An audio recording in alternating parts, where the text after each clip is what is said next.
Hello lovely people here on Chess24 and on YouTube. It's Anna here with your weekly dose of Middlegame strategy.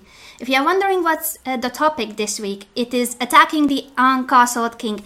I will bring up the board immediately and start listening to the complaints. Why attacking? Why your strategy? That's true. But first of all, I love this topic. Secondly, I will mainly talk about the ideas, the plans, what you should do when the opponent has his king in the center, in the middle of the board, and he doesn't castle. So instead of focusing on how to precisely calculate the tactical motives, which you will learn from Miss Tactics tomorrow, in her tactics show you will learn a lot about calculation, tactical motives, everything you need to know about how to strike, how to win the game. So today, instead of that, what we will see is how to get there, how to get the position where you are already winning. So of course we will see the complete game. We will also see a beautiful finish at the end of each game. But what we mainly focus on is the idea, what to do when the opponent has his king in the middle of the board. So that is actually my first question, and I would like you to think about it. How do you play when you have castled and the opponent doesn't castle? Maybe he doesn't want to, maybe he cannot castle. He has his king on e8. Let's imagine you're white and we have made some moves. I will not move the board now. Just imagine that we have developed the pieces with white and the opponent has his king on e8. So the first task of today is to think, in general, what do we do in positions where the opponent's king is stuck in the center? How can we take advantage of the king in the middle of the board? I give you a bit of time to think about it.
Alright, I've seen some very good ideas there in the chat, so let's sum up what you guys have said and let's put some emphasis on what we should do.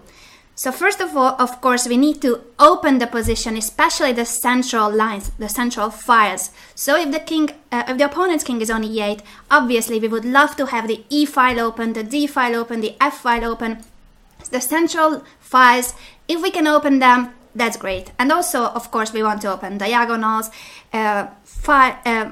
ranks. I'm confusing the words. Files, ranks, diagonals. Anything you can open, the more open the position, the better. And if we have opened the position, it's also very much necessary to bring pieces, as many attacking pieces as possible. Because, of course, after opening the files, the lines, whatever we can open, as many as we can, we need pieces to attack the opponent's king. So we open the position, especially the central lines. And secondly, we need pieces. We need to make sure that we have as many attacking pieces as possible. We do not try to give mate with one single queen. That's silly. We bring as many attacking pieces as possible. And third, we have to be very quick because the opponent will want to finish his development. We don't have all the time in the world to bring a all our pieces to build up an attack. No, no, no. We should act quickly. You should be fast when your opponent's king is in the center, because he is not stupid. He will not keep his king there. If he can castle, he will try to castle. So you should act quickly. Keep the initiative going. You don't let time to your opponent to finish his development.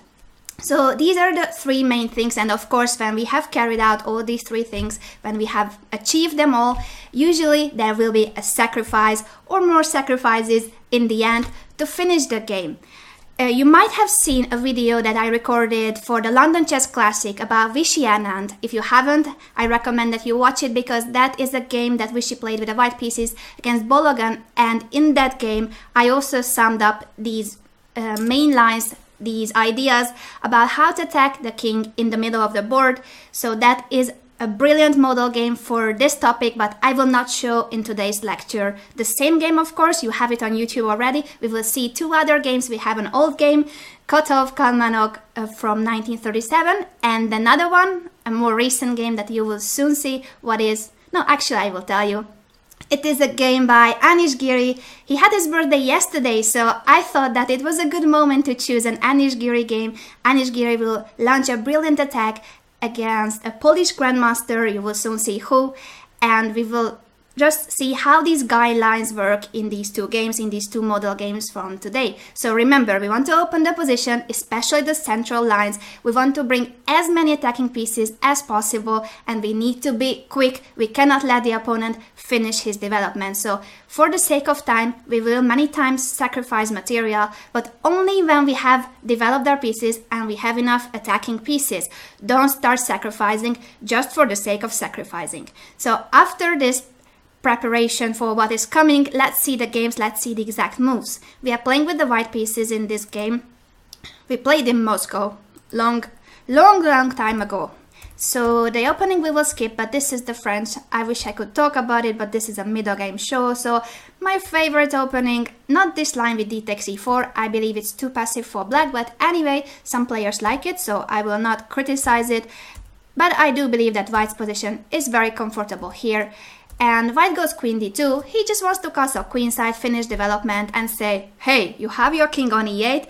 What will you do about it? Because black cannot really castle kingside, can he? I mean, it's not illegal, but he doesn't want to. It's not a move that you are like, oh, I wish I could castle kingside. No, since he has weakened his pawn structure with g takes f6, that would be just a very, very bad move, putting the king on g8. So no, he doesn't want to castle kingside. He wants to prepare castle queenside. But just look at his pieces, how many moves it takes to prepare castle queenside. Lot of moves. And lot of moves mean a lot of time. And we will use this time in our advantage and try to attack the opponent's king until it's in the center on e8. So after b6, Kotov immediately played queen h6. Of course, it's a good move to castle queenside, finish development. I always say that first you finish development, then you strike. But queen h6 is also a good move. Of course, he's threatening queen g7, and that's an annoying move because the rook will be hanging on h8, and if the rook has to move, the pawn falls on h7. So black has to do something, and he reacted badly. He played bishop f8, and that's too passive. You cannot put back your pieces to the back rank. You are just about to develop them, and now you're putting them back. No, this was a bad move. He had to go f5, I believe, but let's just focus on what happens after bishop f8. It's not like it's a losing move, but it makes black's position to get worse and worse and worse if he continues like this. The tendency is pretty bad. After queen f4, logical move, at some point we might want to give this check on d6, get rid of the black bishop, the dark squared bishop, and say you have some weaknesses on the dark squares. So knight d6 is always in the air. And after bishop b7, once again, an inaccurate move. I insist that black had to go for f5, even if it's about knight d6, forcing knight d6, and of course, white is very much fine here. I don't know how big is the advantage, but of course, I think we would all choose white. We will castle, we will bring the pieces. We are not giving mate yet, but that queen on d6 is very much annoying, so black will have to try to get rid of it. Anyway, what happens in the game is what we care about, because after bishop b7, you will need to tell me how would you play here. And just remember that I suggest that you finish development first and then you strike. So let's see who would play what, because there are more good moves in this position and I would like to see which one would you pick.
I believe you guys have all voted for castle queenside, and that's a great move, so congratulations. We finished development, we put our king into safety, and then we bring the rooks to the center, to the d5, to the e5, and see if we can mate the opponent's king, which is still on e8. The funny thing is that in this position, even castle kingside is a good move. I think that's more surprising than castle queenside. So if you wish, you can also castle kingside. The point is that you should finish development, place the king somewhere safe, and then bring the rooks to the e and d files. You might say that it's not safe on the open g file, it's a semi-open file for black, but he doesn't really have pieces to attack our king. So that's why in this position, even castle kingside is good. I do prefer castle queenside because, yeah, that's the g file. I mean, even if he cannot attack me, I prefer my king on the queen side. And with this move, we already bring the rook, one of the rooks, to where it belongs, to the central line. So rook on d1, perfectly placed, our king is safe. Let's see what the opponent does. He plays h5, and now once again, it's your turn to move. What does he want and how to deal with that?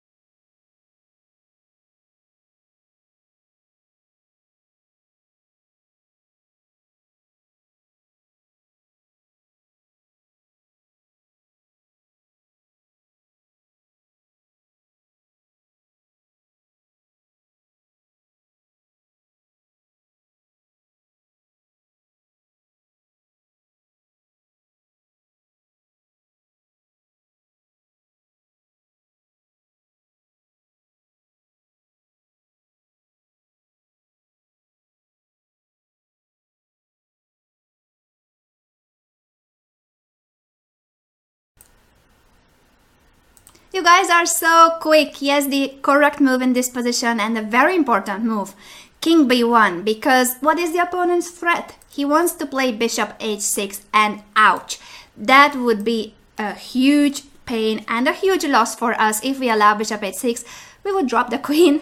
That's just a horribly big threat. You need to see after each and every move of the opponent, what does he want? Why does he play this move and not the other move? Why h5? The idea behind h5 is to place the bishop on h6. So once you realize what is the threat after the opponent's move, every move of the opponent, you realize that, okay, I need to move the king away from the diagonal, and that's it. Now if he plays bishop h6, that's nothing at all, because first of all, you can move the king. Secondly, you can start calculating lines like knight e6 check, because now the bishop cannot take this knight. So the only question is, what happens if king e7? Because our queen is hanging and we can't really go anywhere with the queen because the king will capture our knight. If we go queen g3, he can attack our queen again, and then it just feels like we have just lost the knight. If you think that the idea of knight d6 is that we want to take on b7, then just consider for a moment whether we want to exchange queens in a position where we are attacking. So the opponent's king is in the center of the board on e7. Do we want to keep the queens on the board, or we want to exchange them? We want to play an endgame. I think you would all say that we need the queens on the board, so stop calculating knight takes b7. We don't want to exchange queens. Even if this line works, we don't lose any material. This is a position where black's king is fine on e7. Without queens, that king is just completely fine. There's no danger at all there. Maybe even black is better, could be better. He's not in danger, that is for sure. So after knight d6, king e7, do not calculate knight takes b7, unless that's the only way to save the piece. But just focus on this king on e7. It's not normal to have the king on e7. And we have quite many attacking pieces already. We have placed our king on b1, so we are basically ready for some kind of a tactical blow. Can you find it? What is the move that wins the position here? At least doesn't lose our knight, because we will just start attacking the black king on e7 with a lot of forces. So let's see, what is the move here? What would you play with white?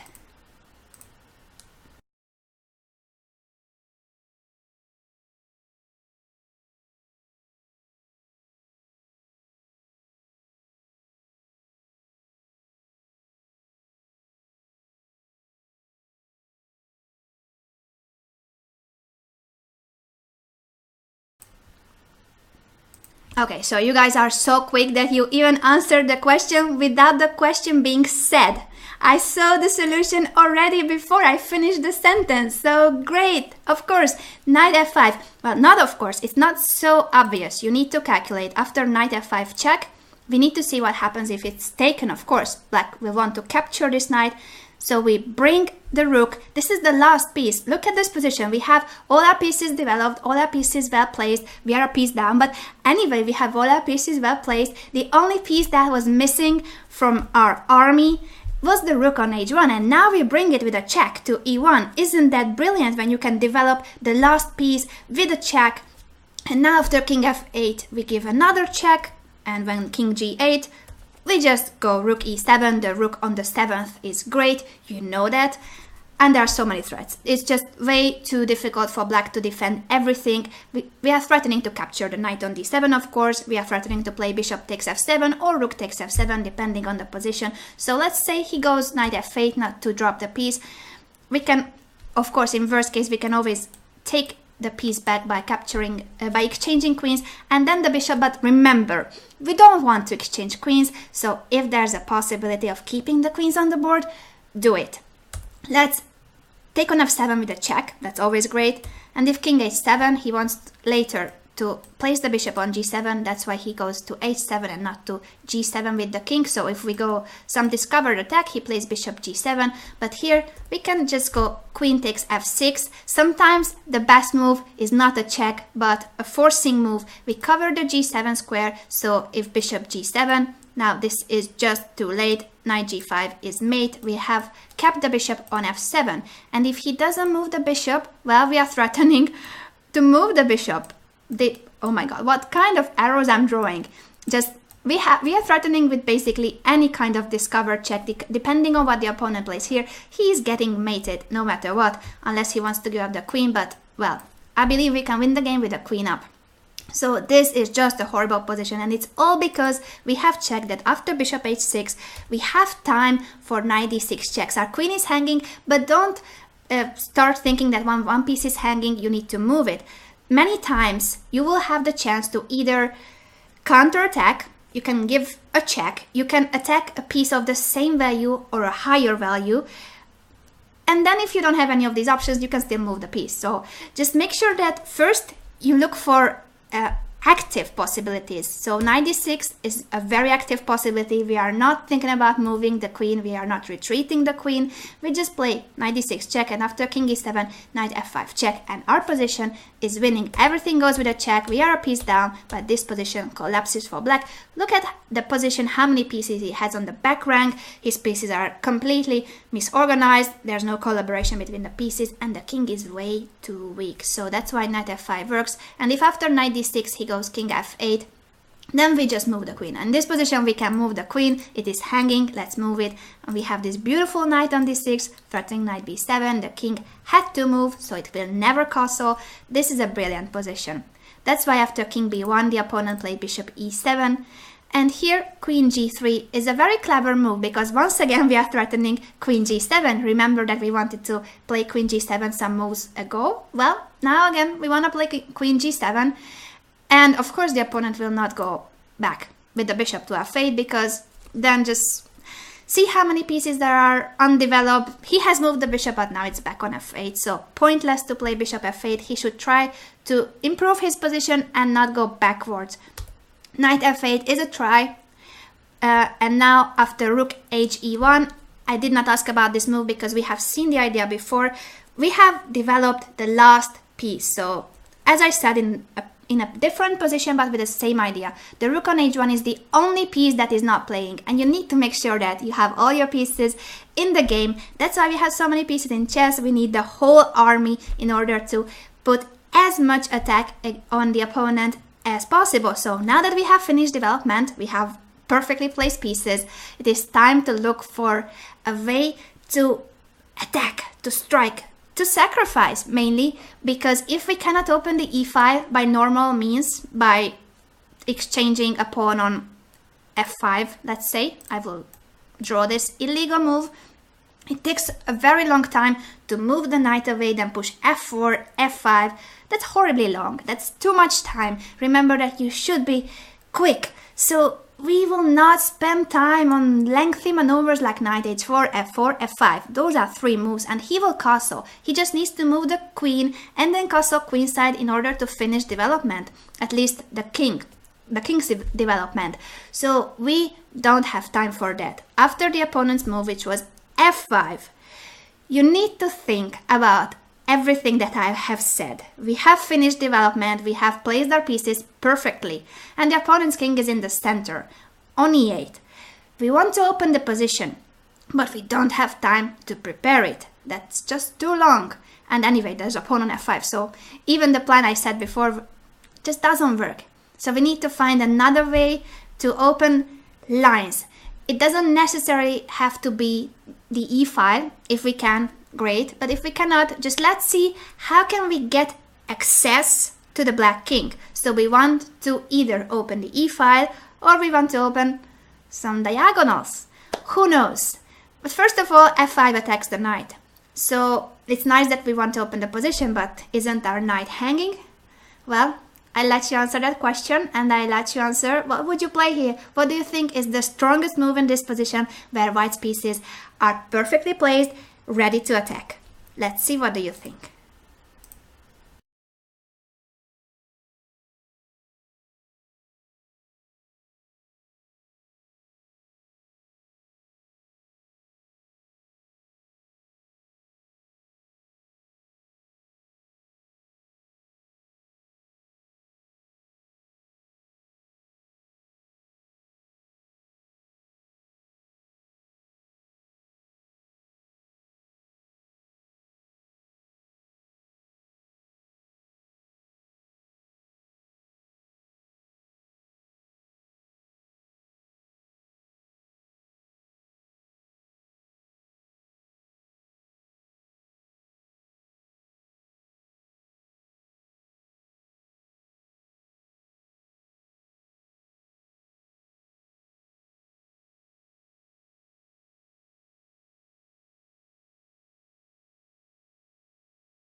You guys are quick and very strong.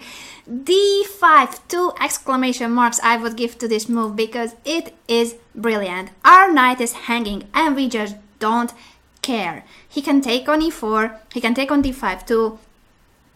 Still, We play d5 because we want to open the position. We don't care if it's on the cost of this beautiful knight on e4. We don't care if we lose some pawns as well. We just want to open the position. So look at our rooks on d1 and on e1. They are ready to shoot, but they need open files. So yes, we want to open the e5, but also the d5 because, hey, this guy wants to play and this guy too. So after d5, of course, the main question is, what if f takes e4? And the answer is very simple. After d takes e6, look at our position. The queen is hanging on d8 and we are threatening e takes f7, mate. It's not a check, it's mate. If the opponent moves his queen, this is mate in 1. So this is how serious our attack is. After d5, his position can just be lost right now. I mean, yes, his position is lost, but I mean, he's getting mated. Black is getting mated after f takes e4, d takes e6, and he either gives up his queen, and we still have a beautiful attack and very powerful attack, so we will win no matter what, or if he wants to keep the queen, that's mate in 1. Just this simple, mate in 1. We have only sacrificed the piece for this, and we are already giving mate. So that's cool, isn't it? d5 and the idea, because we are here to discuss these ideas, not so much the calculation behind them, but the ideas. So of course, as I said, the rooks were ready to strike. We need to open files for them, and not only the rooks. The bishop on c4 was basically a nice piece, but it was biting on this pawn on e6, protected by the f7 pawn. So we could never really sacrifice on e6, we could never really capture this pawn.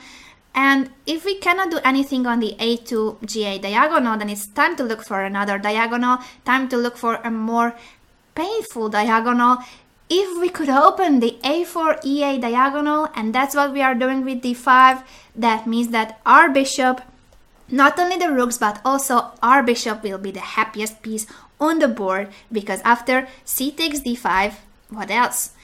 Bishop b5 is horribly strong. The black king cannot go anywhere. He has to go knight e7, and then you will see that the pin is just way too serious to be parried. He cannot do anything about the threat of this bishop b7 pin. But first of all, after d5, just let's take one last look at this position and see how all our pieces are attacking, all our pieces are developed. Yes, we have a hanging piece. The opponent is threatening to capture the knight on e4, but we just want to open the position as quickly as possible, and that's what we are doing. So d5, and of course, if e takes d5, knight f6, mate in 1. That's also nice to see, but the opponent is not completely bad. I mean, I don't want to say that he was bad at all. In this game, simply Kotov played very well, and Kalmanov made some imprecise moves. Not very bad moves, actually. He didn't make any blunders. Simply he made not the very best moves in some positions, in some critical positions. So it was enough for Kotov to win the game, because the opponent lost so much time on playing this bishop f8 and bishop b7, not caring about the king on e8, that after d5, c takes d5, bishop b5, knight d7 only move, and after knight e5, I will not even ask, knight e5 is the move, because if you see a pin, let's just force the opponent he will have to do something about this knight on d7, well, if he can, because if you start thinking how can he defend the knight on d7, you realize that the only piece that could protect this knight is the bishop, and if he goes bishop c8, I mean, maybe it's an easy question, but I want you to tell me, what would you play here with white?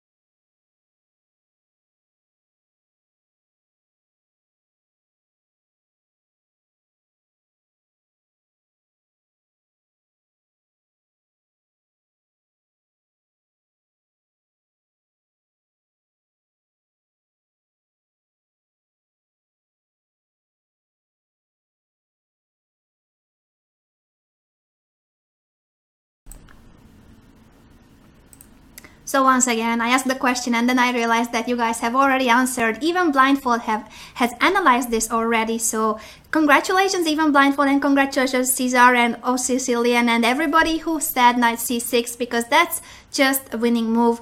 Black's queen is trapped. Let's put it on the board. Knight c6, and the queen has nowhere to go. As funny as it seems, the queen is trapped and we are just winning. So that's why after knight e5 we are winning on the spot. Of course, if the knight cannot be protected on d7, he should perhaps try f takes e4, at least capture a piece too. But in this position we have many good moves. Of course, the easiest would be to capture this knight and say we don't have a piece down anymore. But before playing bishop takes d7, I would like you to think, how will the opponent respond to bishop takes d7? Nothing weird, just the normal move, don't go crazy there. And if you know what he wants to play after bishop takes d7, would you be able to prevent that move? Maybe. And threaten with bishop takes d7 afterwards, if that threat can be made even more powerful. Let's see if you understood what I mean.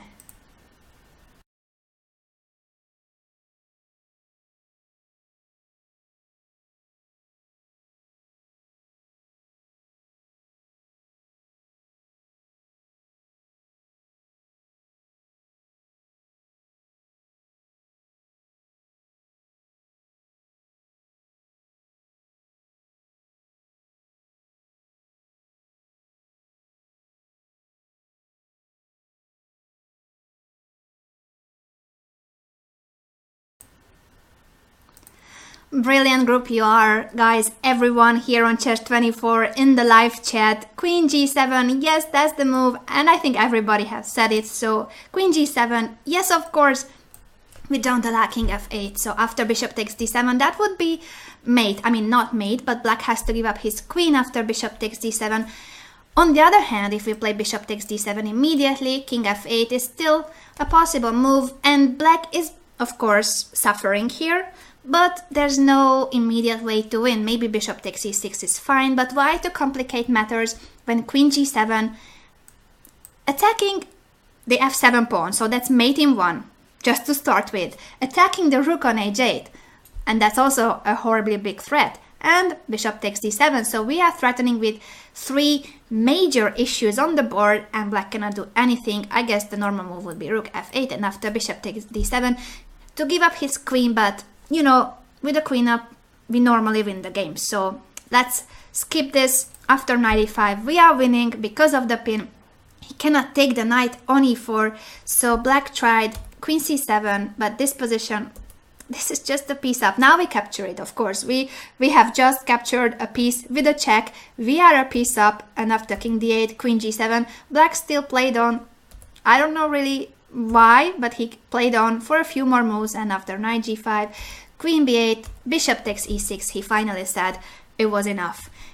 So this position, well, let's just make some more moves. F takes e6, knight takes e6. If king e8, this is just beautiful. He cannot move the king anywhere, it's back on e8, and the knights are controlling the d8 square and the d7 square, so this is mate after queen g6 and queen takes f7. And if he goes the other way, then we just take this bishop, once again piece up, and many threats. This is completely winning, so it's very normal that in this position after bishop takes e6, black finally resigned. I hope that you like this game and that you remember the main idea. So our guidelines are the following. We want to open lines, especially the center, but not only the E file and the D file or F file. You should also look for diagonals. In this game, the A4 E8 diagonal was very important. So it was not only about the rooks. Yes, we needed the rooks, but it was also about opening the A4 E8 diagonal. So remember in general that yes, the central lines are very important, but also diagonals, also ranks, the queen on G7, the bishop from B5. So we just want to open the position as much as possible, gain access to the opponent's king. Secondly, we have brought all our pieces. There was no piece without any drop. So we have developed all our pieces were active, and that was the moment to strike. So it's either when you have developed all your pieces, you cannot improve them anymore, then that's a very good moment to look for a way to sacrifice, or you have still some undeveloped pieces, but your king is safe and you have way more attacking pieces than the opponent has as defenders. So those are the normal situations for finding a sacrifice. You should either have more attacking pieces with a few undeveloped pieces but safe king, or you have placed all your pieces very well and the opponent is still suffering to finish development. And third, we were very quick. Remember that when the knight was hanging on e4, we did not move it, so you should be quick. We don't really have time to just make slow maneuvers to prepare for opening the position. No, we should act as quickly as possible because the opponent wants to finish his development. He is not stupid. Remember that the opponent will try to play the best moves. Even if his king is stuck in the center for a while, he will try to find a way to place his king in a safer place on either the king side or on the queen side. Now let's move on to the more recent game that I have already mentioned, that it's going to be a brilliant attacking game by Anish Giri, who turned 22 yesterday. So happy birthday once again to Anish Giri, Mr. Tactics as I call him, because he is the husband of Miss Tactics, my best friend Miss Tactics. So of course, I'm very happy that he celebrated his birthday yesterday in the company of Sopiko. And he's just so young still. He's 22. So imagine if he's 22 and being among the very best players, he is in the top 10. He has been in the top 10 for a while already. And he is only 22. So what is this guy capable of? He can just eat the world. He can be whatever he wants, and I think what he wants to be is world champion. So my best wishes to Anish. I think he's in the right path. I think he's doing very fine and he will become world champion. He is only 22. That's so I wish I could be 22. I'm not 22 and I won't become world champion, but let's see how Anish Giri crushed Mateusz Bartel in this game from the European Club Cup in 2013. Once again, we will skip the opening, but what I want to say here is that in this position I saw another game with queen c1, so after queen b6 it would be normal to protect the b2 pawn, it is hanging, but Anish thought that, hey, I prefer developing, I don't care about losing material, you can grab this pawn, and once black played queen b6, he should really take this pawn, if not, why did you play queen b6? So yeah, once you start going for a pawn, you should actually take it, don't take a step back once you are already there attacking the pawn. Queen b6, queen takes b2, all normal, but we see that the only piece that black has moved is the queen.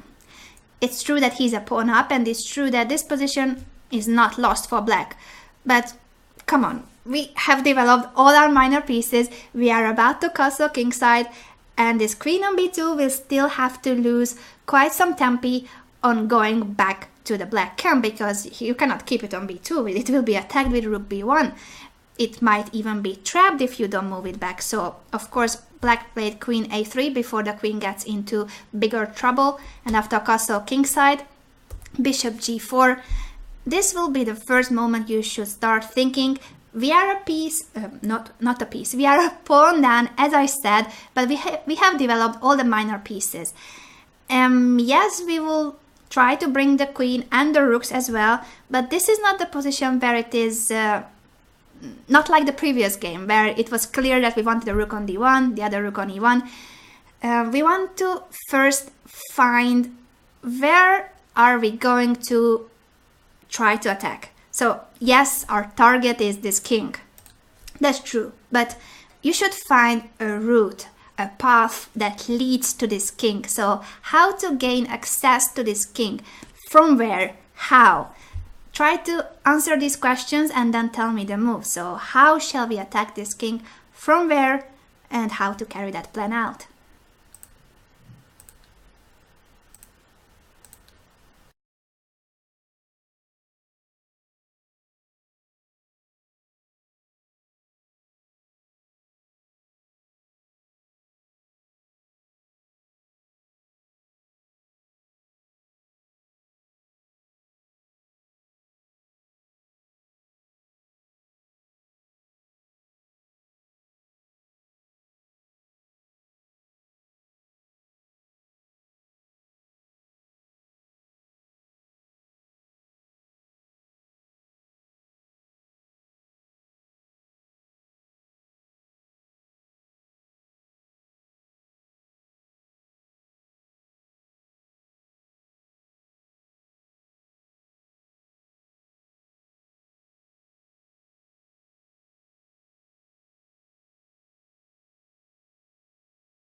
There are two main ideas in this position and you guys have found them both, so congratulations everybody.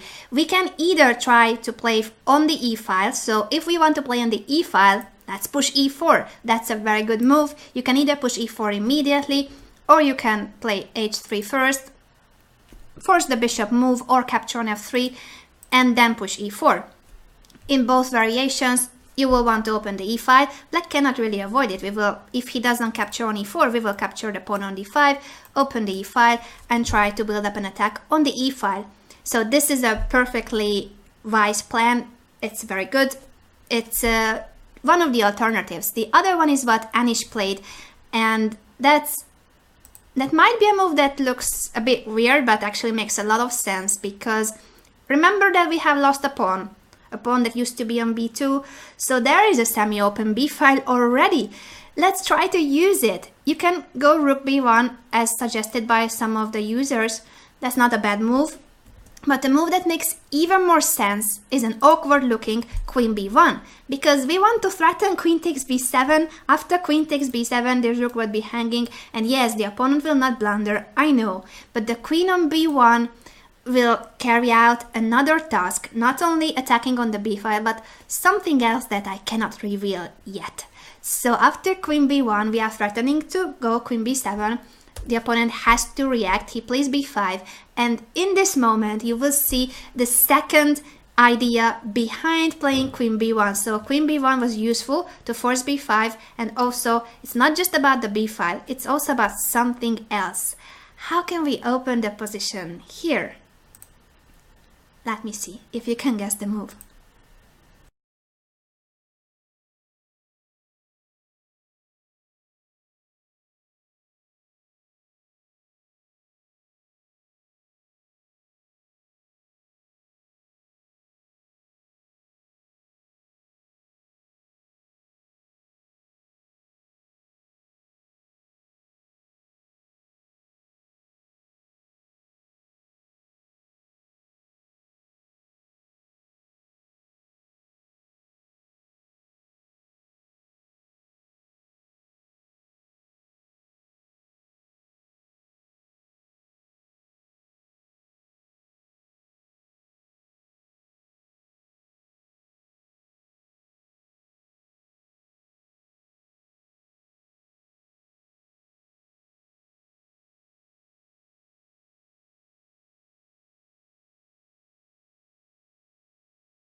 I've seen so many great moves in the chat, guys. You are brilliant today, and mainly in all my shows.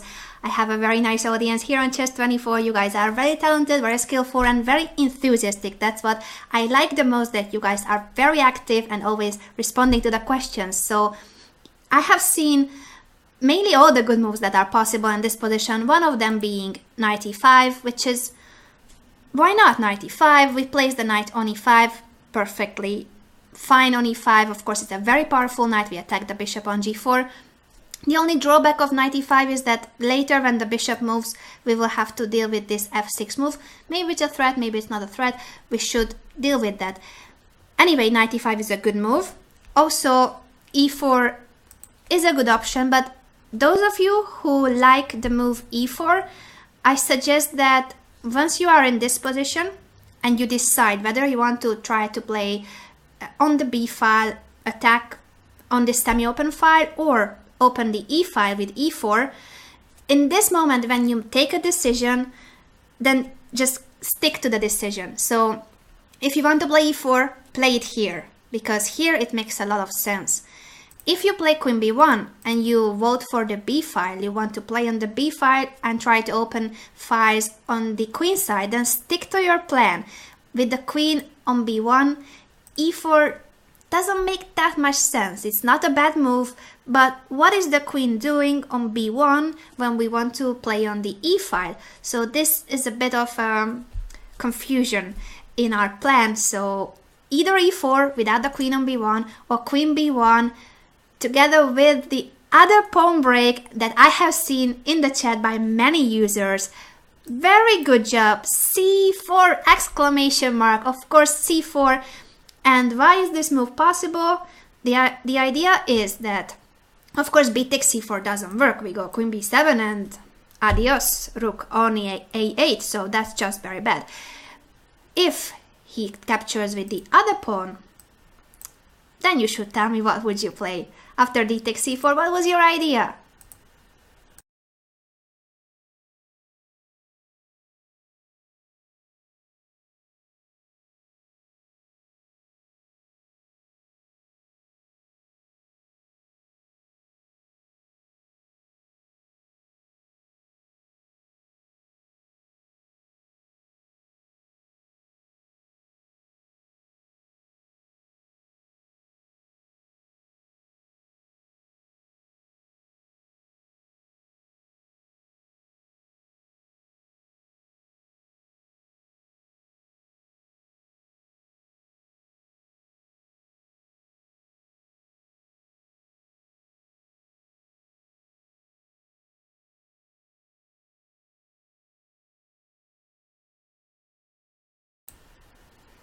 Once again, very well played, guys. It's knight takes c4.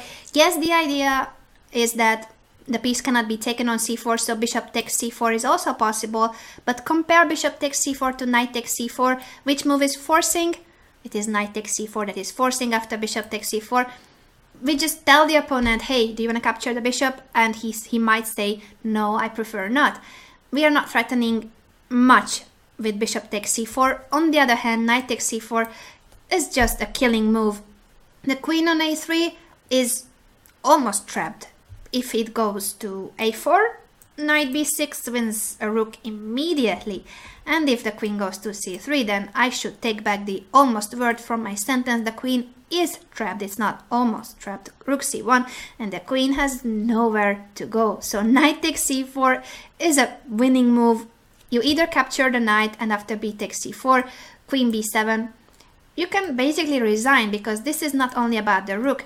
If the rook falls, the knight falls, and the king on e8 will be mated. So let's just demonstrate it with c takes d3, queen takes a8, and you try to protect it, but you cannot defend your king and the b8 knight with any pieces developed. You have all your army on the king side.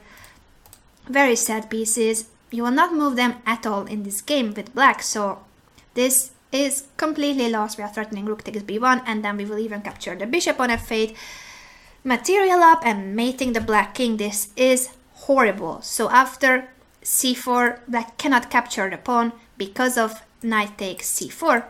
Very well spotted, guys. He played another move, bishop takes f3.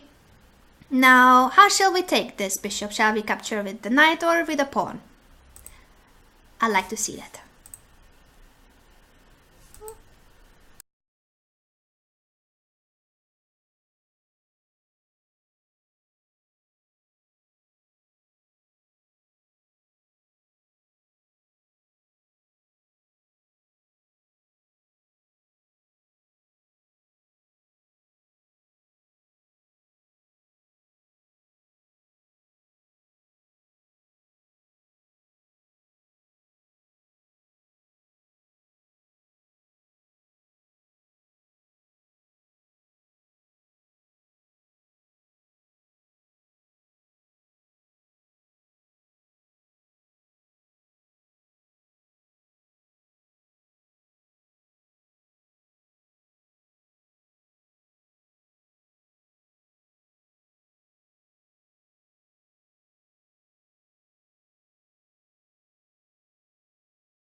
This was the tricky question of the day, guys, and most of you have fallen for it. But it's my fault. I was basically suggesting that you should take with the pawn, and no, the answer is we just capture with the knight and say this is a normal move. The knight is fine on f3, it will go to e5 later. And it doesn't matter that here in this position black could take on c4 and we don't have knight takes c4 anymore. We have to capture bishop takes c4 because Even without trapping the black queen, this position is very good. Look at our minor pieces, look at the queen that's about to join the attack as well. So this position is very, very powerful, and that's the reason why knight takes f3 is good and not g takes f3, because if g takes f3, it's true that he cannot take on c4, because then we go knight takes c4 and we will win. But who said that he is forced to take on c4? So yes, we are ready for d takes c4, but maybe we are too much ready for it. He will not take the pawn on c4, and we have weakened our king. You might say that it doesn't matter because we are attacking, and it is true. It doesn't seem like the white king will be in any danger on g1. But what happens if black tries to finish development? He plays e6, and even if we try, we take on d5, and then we take the c5. We want to play queen c8 and give mate. He really tries to defend against everything. He plays knight e7, and if we want to eliminate this defender, we have to exchange pieces. Bishop takes e7, the queen goes back, and if this check, queen d8, remember that the defender always wants to exchange queens. We don't want to exchange queens. And this position, as strange as it may sound, is not better for white. Maybe I haven't played the best moves for white. Maybe there are better moves. What I'm saying is that if we play the normal attacking moves, we open the c5, we enter with the queen on the c5, this position is not winning because black has managed to build up some defense with the knight on d7, bringing back the queen, and he is ready to finish development. He threatens with bishop b4 or bishop d6 and castle kingside, and when he finishes development, that's the moment when this g takes f3 will matter, because once he finishes his development, he will go queen g5 check, and then attack our king with moves like, I don't know, queen h4 if the bishop is on d6. Imagine a bishop on d4, a bishop on d6, sorry, and the queen on h4. So suddenly it could be problematic for us if he finishes development, and he is not far from finishing development. So if you have the chance to keep your king safe and then continue attacking, just keep it safe. Don't weaken it for the sake of rushing and wanting to play this knight takes c4 move. If after g takes f3 he doesn't take on c4, then our knight will be kind of silly on d2. And in the other position, after bishop takes, knight takes, this knight is heading to e5. So whether he takes on c4 or not, we will play knight e5 at some point. D takes c4 was played in the game, and bishop takes c4, I already said. Here black played e6. Of course he wants to finish development. So what shall we do? How can we start acting before he calmly plays bishop e7 and knight f6? What shall we do here with white?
it is true that this was not an easy question and there's no straightforward answer to it, but the idea that many of you have spotted is that we should try to play for d5. We want to open the position, so we would love to play d5, but this is not the moment to play d5. We should prepare it a bit. Not much, but just a bit.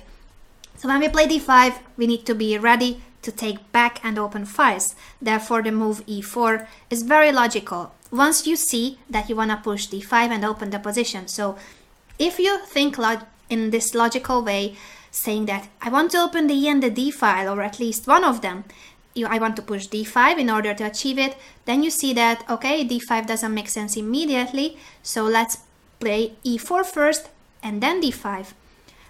Of course, you should always make sure that the bishop cannot be taken, but this is the same position. We always have queen b7. So that's not a problem, we can push e4. And after bishop e7, which was played in the game, you should tell me, would you exchange bishops in this position? And if you would not, I don't know, maybe you would. Just tell me, would you take on e7? Would you leave the bishop on g5?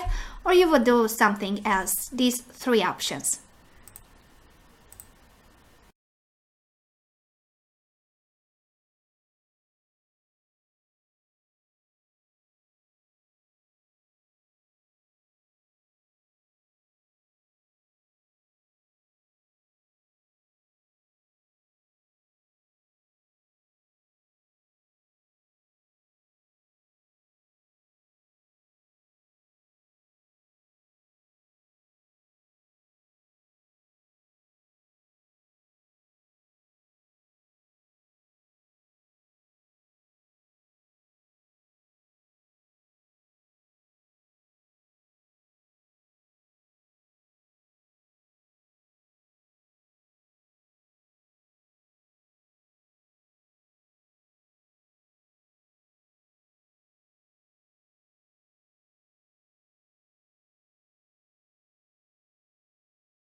Once again, not an easy position, so let's discuss it together.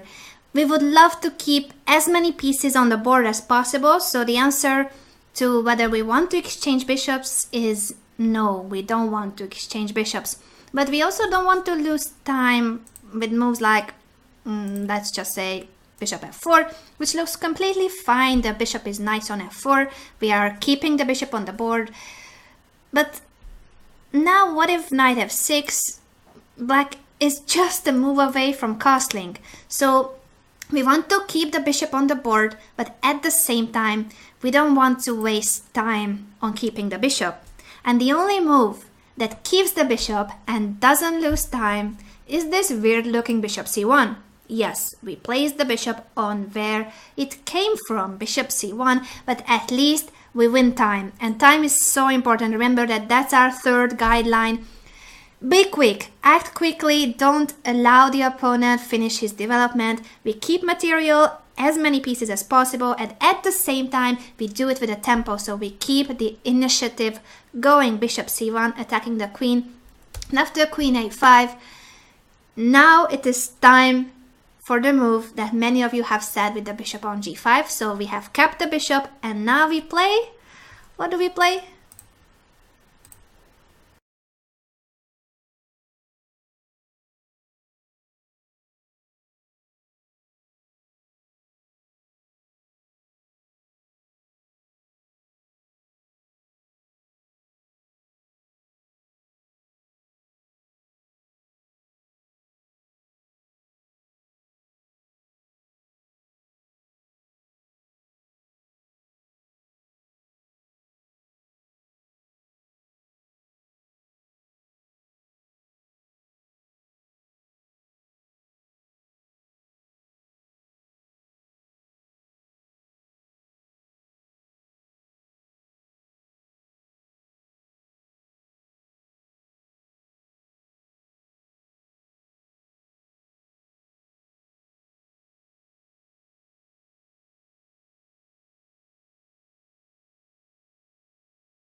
Well done everybody, it is d5 indeed. And I see a question regarding the previous positions, so let's go back to bishop c1, and if here queen b4, yes, it's actually a very good question, so thank you guys for mentioning it, because as you know, the defender always wants to exchange queens, so why not queen b4, threatening the exchange of queens, and also our bishop is hanging.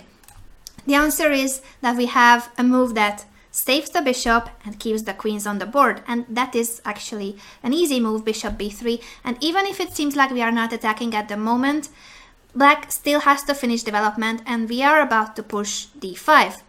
Also, the queen on b4 is kind of weird, so on a5, from a5 it has the chance to go back to where it is somewhat safer and where it has a few more squares to move to. The queen on b4 can suffer. I'm not saying it's trapped, but there's always bishop d2 with a tempo coming. So if knight f6, first we would go bishop d2 because we want to develop the bishop. We have developed it before, but then we moved it back to c1. Surprising move, I know, but that was the best move in the position. And after now bishop d2, the queen has to go, and it cannot go to d6. Just look at this, that because of the fork with e5, there's no queen d6. That means that the queen is almost trapped. So I was not joking when I said that the queen on b4 is weird. Now queen a3 again. The queen has hardly any moves, so even if we cannot win the queen, it cannot go back to d6, it cannot protect the king, it has to be on a3 or on b4, almost trapped. So that's the reason why the Polish player, the Polish grandmaster, after bishop c1 went to a5. Both moves are possible. Queen b4, if you want to analyze that position, just search for the game in our database on chess24.com, look for the database, and in the database the Giri Bartel game from 2013, and you can analyze all these lines. We just simply don't have time to go into depth in all the sublines, but what we want to see is how this game developed after queen a5, d5, because that's the idea we wanted to see in action. We know that we want to open the position, we played e4 in order to push d5, and so it is. The moment has arrived, we have played d5. Now, you should watch out for moves like, what if c takes d5? And you might be like, okay, Anna, what a question, c takes d5, we take on d5, and we are happy, we are opening the position. No, e takes d5 in this position is a huge blunder. Tell me why e takes d5 doesn't work here.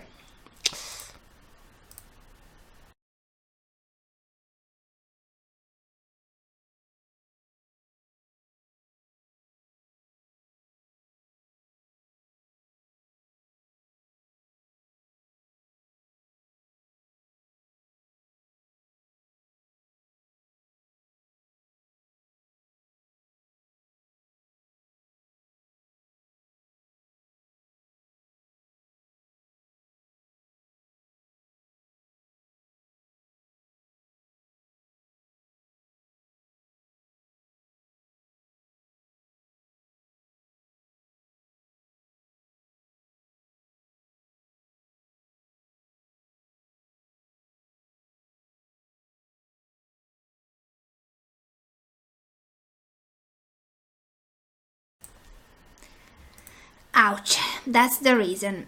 B takes c4 is possible here, and you guys have found it. B takes c4 is possible because after queen b7, queen takes d5 not only captures the pawn but protects the rook. So we are a piece and a few pawns down. We could actually resign. We might have a check, but not much more than that. The king is safe for the moment because there's no rook d1 coming. We can try still, of course, somehow to move the bishop, then bring a rook to d1, but this position, if black plays well, is completely lost for white. So make sure that in each and every position you calculate the same moves that you have seen before. Sometimes we take it for granted that our bishop cannot be taken on c4 because we played bishop takes c4 like 3-4 moves ago, and b takes c4 was never a good move for black. But the position is changing, especially when the pawn structure changes. Make sure that you once again consider the same variations, especially if you're sacrificing something. Just go back to the same lines and see if they still work. After c takes d5, e takes d5 is a horrible blunder because the queen will go to d5 after b takes c4 and we are lost. So always be alert. Make sure that you do not take it for granted that your bishop can never be taken. Sometimes it can be taken. So after c takes d5, the good move is bishop b3, and here we are 2 pawns down, but still we are happy because the position is opening up. So if d takes e4, that would be quite a bad move. The queen is coming to e4, and black will suffer a lot. If rook a7, we just start improving our pieces even more, bringing more pieces, activating our pieces, and no matter the 2 pawns down, this position is very good for white. Even if we don't give mate immediately, even if he can castle, just look at our pieces, how dangerous they are. We can build up an attack wherever we want. So depending on how black plays, we will see where to place our pieces and how to attack him. But this position is just very bad. And if after bishop b3 he goes knight f6, which makes somewhat more sense, we will still take on d5, and after knight takes, bishop takes, e takes, rook e1, and once again we are still 2 pawns down. But after rook e1 he cannot castle. We try to make him castling as difficult as possible, so we don't want him to castle. We will bring the bishop to g5, it's a pinned piece on e7, then knight to d4, queen to f5. All those arrows that I have drawn are for a reason, so those could be possible plans. After rook e1, bishop g5 is the biggest threat. And even if he goes f6, it means weakening his king, it means that he cannot castle. Bad position. Not winning, but this position is just, yeah, close to be winning. It's quite a big advantage for white, even with 2 pawns down. So after d5, Bartel played e takes d5. Now in this position, can we play e takes d5, or once again we are blundering our bishop? Tell me that very quickly.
Very good job, guys. In this position we can and we should take on d5 because the b5 pawn is in the way of the queen, so there is no blunder with e takes d5. If he takes on c4, well, we are just winning the rook as usual.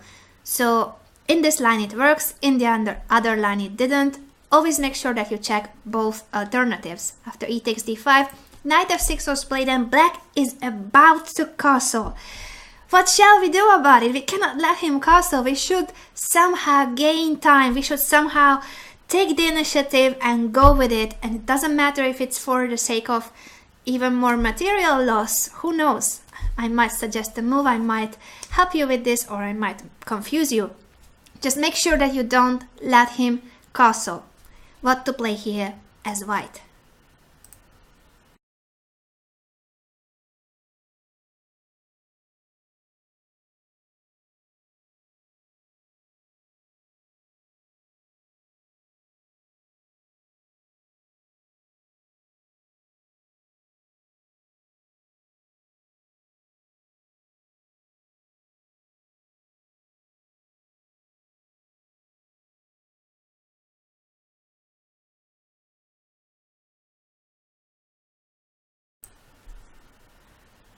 Wow, there are so many geniuses in this group. I mean, you guys have said it immediately that you would sacrifice yet another pawn.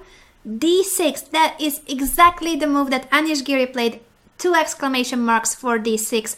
Very well done, everybody. D6 is the move. We just give up another pawn for the sake of speeding up our attack. D6, black has to take it. And now rook e1 is a check. In the previous position, you could have also thought about rook e1 immediately, but actually it doesn't prevent castling. Black can still castle, because remember that our bishop on c4 will sometimes be hanging, and if we allow castle kingside, the bishop will be taken eventually. There's no more queen b7. I mean, we can go queen b7, but we don't win material with it anymore. The knight can move and protect the rook. So this isn't the position where we are winning the rook. Just make sure that you always take into account b takes c4. And going back to b takes c4, just because I was saying that the b5 pawn was blocking, it is the c6 pawn that was blocking the way, of course. I said it wrongly. I meant the same, that we could take it because the c6 pawn is in the way after queen b7. Sorry if I confused you with saying the b5 pawn. It is the c6 pawn, of course. That's why there's no queen d5.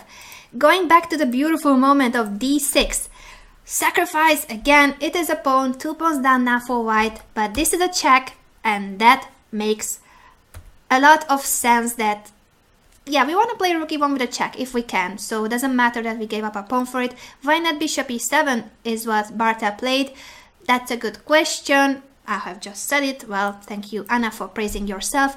After bishop b2, we would threaten bishop takes f6, and if he castles now, that's a different story. Now when we take on e7, he takes our bishop. We are not winning material, but look at that kingside. Sometimes you want to allow the opponent castle if it means that his king will be even worse. I mean, yeah, it was bad on e8, and it will be very bad in the center, yeah. But on the king side, with this g takes f6 pawn structure, horrible. So sometimes you can let him finish development and say just castle into an even more dangerous place, or an also dangerous place, not even more dangerous, but dangerous. G takes f6 and queen b7. We are not winning the rook, as I said, because after queen c5, our rook is hanging too. And yeah, well, we might win it, but there's some counterplay with the c pawn. Anyway, this is all a complicated line where white should play knight d4. If you want to see this, you can analyze it with the engine in search for the game in the database, analyze it in our analysis tool. I don't want to go into details why this knight d4 works. We give up the knight and then we take the rook, so the c pawn doesn't promote. Long story put short, this is working for white, and the main reason is that after bishop e7, bishop b2, we are threatening with bishop takes f6 and black cannot prevent it. If he takes on c4, it is the same story. We take, and then queen b7, threatening 2 pieces at the same time. So this is just very good for white. And let's see what happened in the game, because if not, this bishop e7, bishop b2, king f8, and it looks horrible, that's true, but we should still find a way how to attack this king. We have the e file, and we should of course see whether our bishop is hanging on c4. We should always answer the question. And secondly, we should still bring more pieces. Remember that we want to open the position, but we also want to make sure that we have loads of attacking pieces. Bring as many attacking pieces as possible and act quickly. These are the 3 guidelines that we use. So how to bring those white pieces, how to just get that attack going against black's king. Let's see, what would you play here?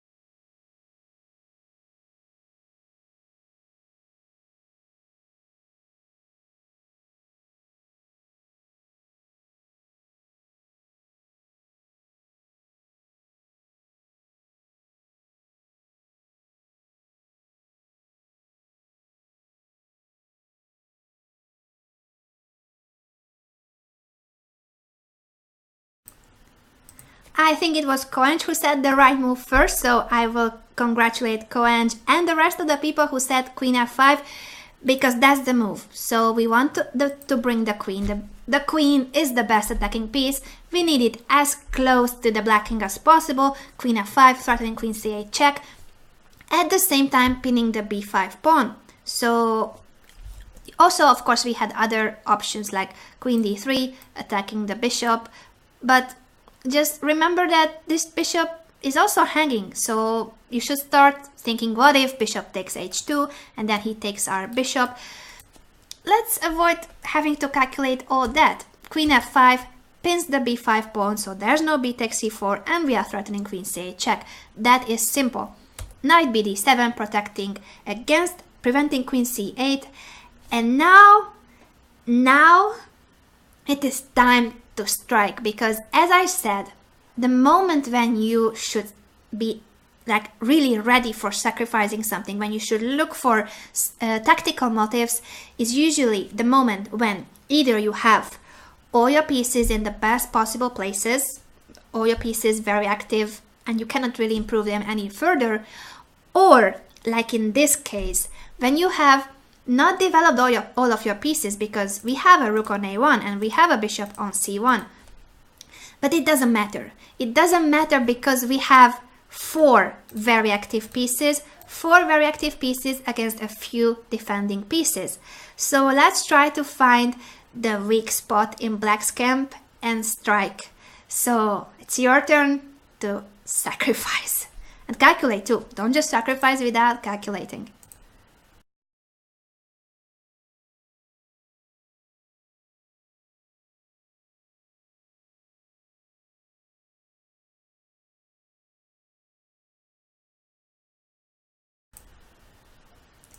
Oh man, once again, you guys have answered the question without me having said the question.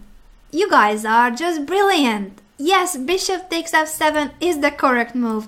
If black captures it, well, then he will suffer a lot. Queen e6, not only it's a check, but we also win the bishop on d6, and we win it with a check because he has to go king f8. If he doesn't go king f8, that's even more painful. King g6, trying to avoid this queen takes d6 check, but this after knight h4, king h5, few more checks and it is mate. Of course, you cannot expect as black to hide the king on h4, it will be mated. So after queen e6 check, black has to go king f8, but now queen takes d6, we have regained material, now we are only a pawn down and we are still attacking. So here the question is how to bring even more pieces into the attack, because we have the queen and we have the rook. So this is a good moment to think about it. You can either improve the rook even more, a rook on the 7th, you know that's horribly strong, rook e7 threatening queen e6 check, or the other way to improve the position and threaten mate is to go back to e6 with a check. So that's once again keeping the initiative going, and when the king is on f8, we have a dark squared bishop. We cannot go bishop a3, but we can prepare bishop d6 after bishop f4. And if you have seen the previous lesson where we talked about Fabiano Caruana's brilliant victory too, we talked about that game briefly, that was only a queen and a bishop. As for white, that is all that Fabiano had. He was a rook down, but his queen was placed in a similar way, cutting the king both on a file and on the diagonal, and the bishop would join the queen from h6 in that game, here from d6. But the queen and the bishop, if they collaborate this way, they can deliver mate, just the two pieces. So bishop f4, and black cannot prevent mate. So after bishop takes f7, it is really, really tough for black to defend. Actually, the position is lost, but he tried. That's of course something that you should always do, even when you're in a lost position. Try to make it as difficult as possible for the opponent. So he tries to make things complicated. He plays knight e5, and that blocks the e file.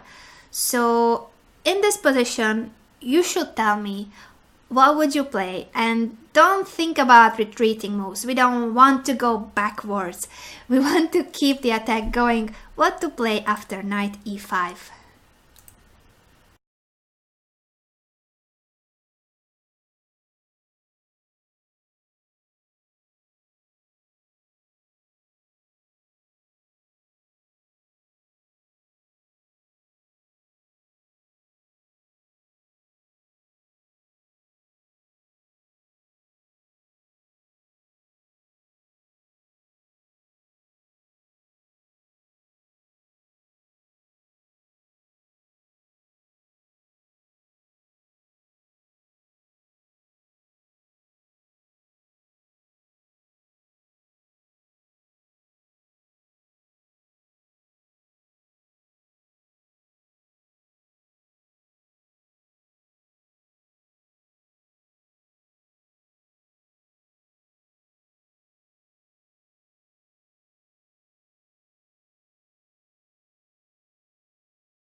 Let's see what we have.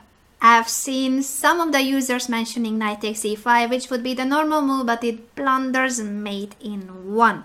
So let's pay attention to the opponent's pieces. This queen attacking our rook on e1, we cannot move the knight. That's why we did not play knight g5 before. That's why we cannot go knight takes e5. We will blunder mate in 1. Ouch. So let's forget about moving the knight. He is threatening knight takes f3 and queen takes e1. That is a big threat. So hey, we should eliminate this knight on e5. If we cannot take it with the knight, then we should take it with the rook. This is, I believe, the only winning move in the position. As I said, black has a huge threat here. Our bishop will be hanging later too, so there's not much to do here. You have to go for it. You have to go all in. Rook takes e5. And now if king takes f7, it is the same thing, but even without the knight. So we will go queen e6 check. You know that. But what if bishop takes e5? What is the idea? What shall we do here with white?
Let's see one by one the options you guys have talked about, because there are many moves and some of them are not really good. So if bishop a3 check, for instance, black will just take it and maybe we are not losing the game, but we haven't achieved much. Yes, now we can take knight takes e5.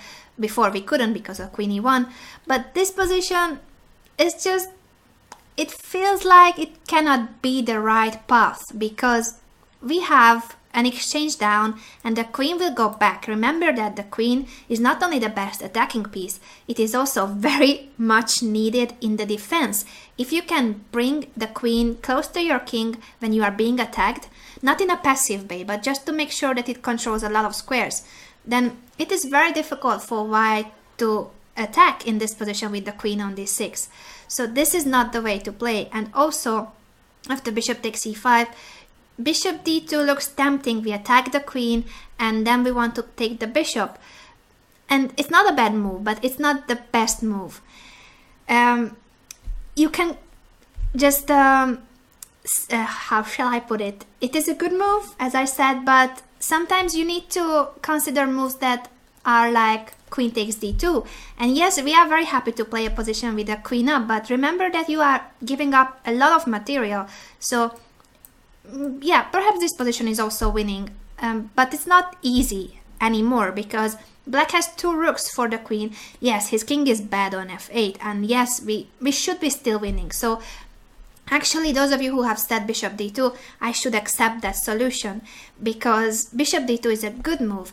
Simply make sure that when you have sacrificed a lot of material, you also take into account the possibility of the opponent giving something back. So he might sacrifice his queen and then try to defend this position where it's not clear how we're gonna give mate. We should be winning, but it's not clear.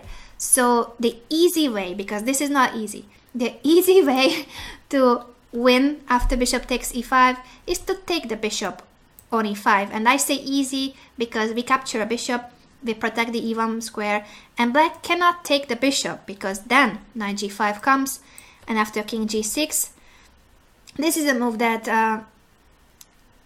it doesn't matter, it shouldn't bother you if you haven't seen, because this move is kinda not normal. Yes, now that we see it on the board, it makes a lot of sense. We are threatening mate in 2, but g4, to calculate g4 when we have this position on the board, well, it was difficult, I know. So queen takes e5 is a very good move because the bishop cannot be taken. Knight g5, and after g4, it's gonna be mate, the king cannot hide. But g4 is not an easy move to see.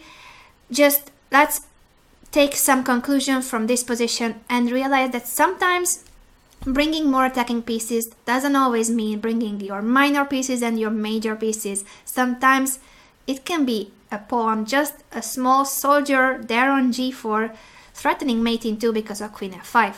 So g4 here wins the game because after knight takes g4, queen e4, the king, as I said, has nowhere to hide. It's not even with checks, knight e6. I analyzed it with the engine, so I'm not a genius. This is what the engine says, this is how the position wins. But if you want to go through it slower, find the game in our database. As I said, you can analyze all the variations that I have mentioned. The point is that the king on g6 or h5 is not safe, so after queen takes e5, we either have 2 pieces for the rook or we are giving mate to the black king. What Anish played is also good, of course. He played bishop b3, and this might look weird. But he says that, okay, I'm an exchange down, but I'm threatening to capture the bishop. And besides threatening to capture the bishop, I will play queen e6 and threaten queen f7.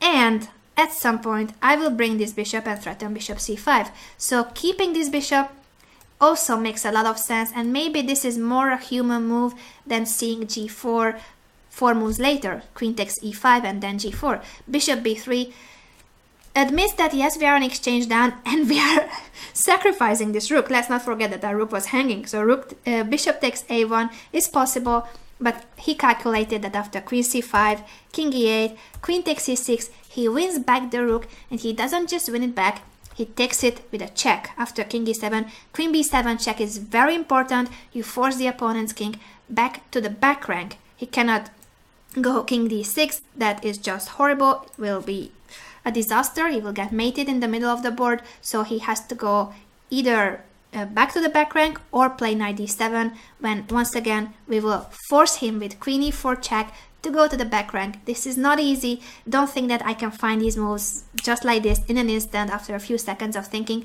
but if you have an hour and a half on your clock and you sacrifice the piece or 2 or an exchange, something, you should really think about how to actually mate the black king, how to either mate the king or take all his pieces. So queen e4 check makes a lot of sense because yes, it seems like knight d7 can hide the king, but not from the e5. He has to go back to the back rank, and then we just take both of the rooks. So from an exchange down, we end up having a piece up. It is complicated and it is brilliant, but this is how these sacrifices are. What you should remember is that you have found this bishop takes f7 because you knew that you had a lot of attacking pieces and the black king was weak. It's not normal to have the king on f8. So after that, sometimes you really have to use some time, 10-20 minutes if it's a tournament game, maybe sometimes even half an hour depending on the position, and just make sure that you calculate every possible line and try to find the most forcing variation. So in this position, queen takes e5 and bishop b3 are the best moves. Anish played bishop b3. I already showed what happens if bishop takes a1. The opponent played rook e8, and here simply bishop e3, developing this bishop, threatening bishop c5 check, and after b4, protecting the c5 square, preventing bishop c5, he just played bishop f4. He played just so simple. He's an exchange down, but now he will win back the piece. You cannot do anything against bishop takes e5 and then bishop d6. Check is horribly strong. One line that he still had to calculate, because these positions are not easy at all. He had to see what happens after g6. And the answer is beautiful. If g6, forcing the queen to go away, you cannot really keep the queen anywhere in here. We want to keep this pin up, and also this pin. You cannot keep it on f5, but you want to keep the pin on the 5th rank. But there's knight e5, and this position is not winning immediately, because if you give a check, the bishop goes back to g7, and we might end up being in danger as white. We are an exchange down still, remember that. So what he had to see is that after g6, he has bishop h6 check, and when king e7, not king f7, then knight e5, king f7 is not possible.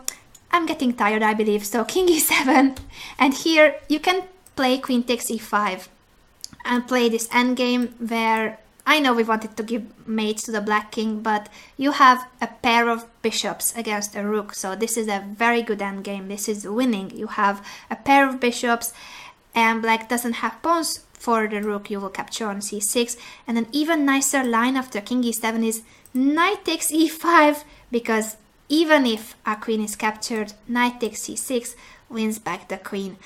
It might sound like very complicated, it might sound too difficult, but what I want you to see is not how these brilliant moves can be found and how we should be as strong as Anish Giri. I wish I was as strong as Anish. I cannot find these moves. What I can find and what I should explain you are the basic guidelines behind these moves, and this is what we have talked about already, so let's just repeat it once again. In this position, we either had the chance to play e4 or queen b1. Both have the same guideline behind these moves, so you want to open the position. e4 is a good move and queen b1 is a good move. Queen b1 with the idea that after b5 you push c4. You should break through with these pawns. You should create open files, open lines, open diagonals in order to get access to the black king. And when we have achieved this, when we had more or less the position open, let's just go forward some moves later. Remember this position when we have opened the position, but the opponent was about to castle. So sometimes you will sacrifice even more material, especially pawns, in order to speed up your attack, d6, just to make sure that rook e1 comes with a check. These are the ideas that you should remember, and not how difficult it is to calculate brilliant sacrifices. That comes with practice. Just use our tactics trainer here on Chess24, train tactics. Train tomorrow with Sopiko. She will have a tactics show tomorrow. So make sure that you are here tomorrow in the afternoon. Sopiko will teach you about tactics, how to find these brilliant tactical motives. What you should remember from today's lesson is that when the opponent's king is in the center, we should open lines. We should bring as many attacking pieces as possible, and we should be quick, act as fast as possible, keep the initiative going. You cannot let the opponent finish development. Just stay with these three ideas, and next time you have a game where the opponent doesn't castle or you don't let him castle, you should be able to use these guidelines in order to help you play, help you find the best moves. I will have a show next week as well. It might not be on Wednesday. Just make sure that you stay tuned for the announcements here on Chess24. Maybe it's gonna be on Tuesday. I don't know yet because I might be away on Wednesday. We will continue talking about the king in the middle of the board, the uncastled king. So if you thought this was difficult, next week we will once again talk about this in a different way, but we will still continue this topic. I hope that you learned something from it, and I hope that you like this Anish Giri game. It was because he turned 22 yesterday, so happy birthday once again to Mr. Tactics, Anish Giri, and I will see you guys next week. Bye bye.